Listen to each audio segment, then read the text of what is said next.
A native son's story. Miami music star Trick Daddy talks about his new book chronicling the ups and downs of his life in the Magic City. Early start. How local high schoolers are taking college classes before graduation. Giving back. How a community pulled together to transform the home of a family that's dedicated their lives to helping others. Now, your stories, your struggles, your successes. This is Focus on South Florida. Here now, Juwan Strader. Good morning, South Florida. Thank you for joining us this Sunday. Well, South Florida is known for producing some of the major hip-hop artists around this area.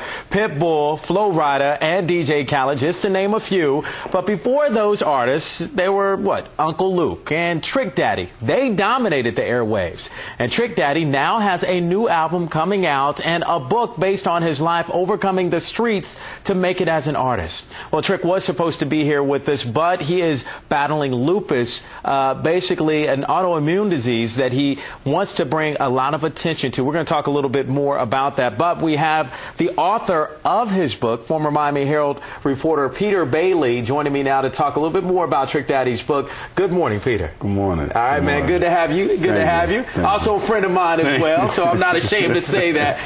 Well, let's talk a little bit more about Trick Daddy. First off, the fact he couldn't be here because he was supposed to be here, but sure enough, he is battling lupus. Yes. It's something that Trick was diagnosed with in 1998, and he decided finally to bring attention to it. So his absence from the industry, his absence from the limelight per se, has a lot to do with the ups and downs of lupus. As you can imagine, it's an illness that it can be very devastating. It's chronic, and Trick is a survivor. I mean, spending the last 2 years with him, getting close to him, writing his life story, it's something about the essence of who he is as a fighter. He's survivor of the streets. I mean, he made it. He has quite a story. I mean, and we're going to get to that in just a moment. But just so we know who you are, we know that you're a former Miami Herald reporter. You actually left Time Magazine to come down here, work for the Miami Herald, and then you wrote a lot of stories based on the happenings of what was going on in the inner city, in the streets of Miami, and that caught the attention of Trick. Yeah, it's bizarre how they say in life crossroads just meet. You know, I was at Time Magazine, and I wanted to write more stories having to do with everyday people. Right. You know, your power to the people stories per se. And I came to the Miami Herald, and fascinatingly enough, Miami is a city of many contradictions. Right. You know, we have some of those beautiful realities. One can imagine the mansions, the beaches. But then, you cross the bridge, and there's that dual reality of just despair. And I saw something there as a writer that I really wanted to delve into. And I spent a lot of time in Overtown, Liberty City, on Pork and Beans, Liberty Square houses, where Trick is actually from. Okay. And a lot of those stories caught the attention of his people. And he was moved by some of the work, because, Trick spends a lot of time in the city giving back. And he is that mere representation of everything that's the urban struggle of Miami. So it's fascinating that the 3 years I spent writing, all of these characters emerge in Trick's life, in his life story, and it's a true life story. And what did you learn from covering Trick? And you covered him, for a couple years? This, we first met December of 07 at his toy drive. Wow. Strangely enough. And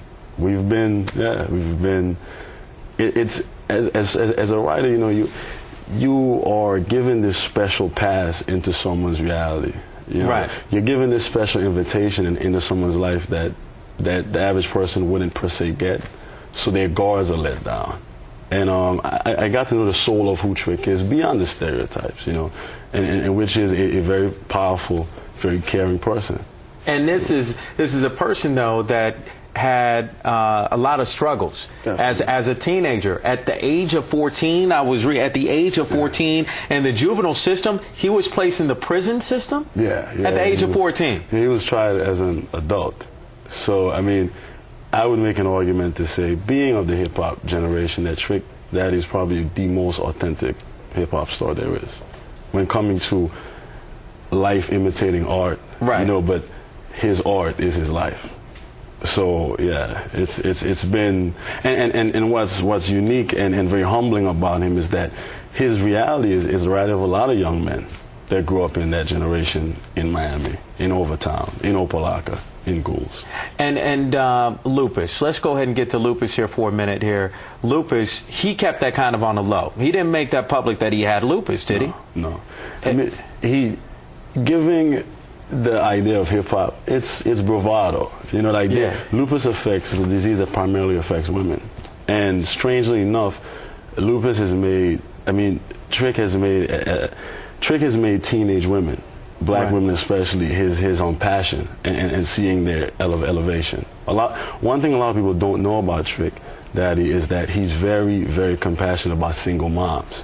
So for him to be afflicted with this disease, that, as you can imagine, can be very embarrassing with the lesions and the skin rashes and whatnot, he decided, look, I have a disease, Peter, that's affecting women, our women, and I want to shed a light on that. It's a disease that it's not been thoroughly researched because, as you can imagine, you know, not to be, give conspiracy theories, but it primarily affects women of color. Right. So naturally, maybe the research is not as, the powers that be are just not that passionate to jump on that back. And we know that that's something that he definitely wants to bring attention to. We do know that he does have a foundation here. Trick loves the kids. We know about that. So his book, when can we expect to see this book out? We're expecting a Christmas release date. So we're hoping it's a gift. It's a gift of a life that just can inspire me. You know, it's a very inspiring tale. Whether you be a doctor in Coral Gables or you be a brother in Opelika doing what you do, it's a story we think that can really reach the masses. All right, and the title of the book is? Magic City: Trials of a Native Son. All right. And his album, September 15th, Finally Famous, is coming out as well. His first independent release. Wow. So it's historic for him. It's a historic moment for him. It is? Yes, sir. Okay, well, we definitely hope that he gets better. So definitely give him our best, and we definitely be praying for him indeed. Definitely. All right, Peter, thank you. Thank you. All right. All right, well, we'll be right back with a lot more focus. Stay with us.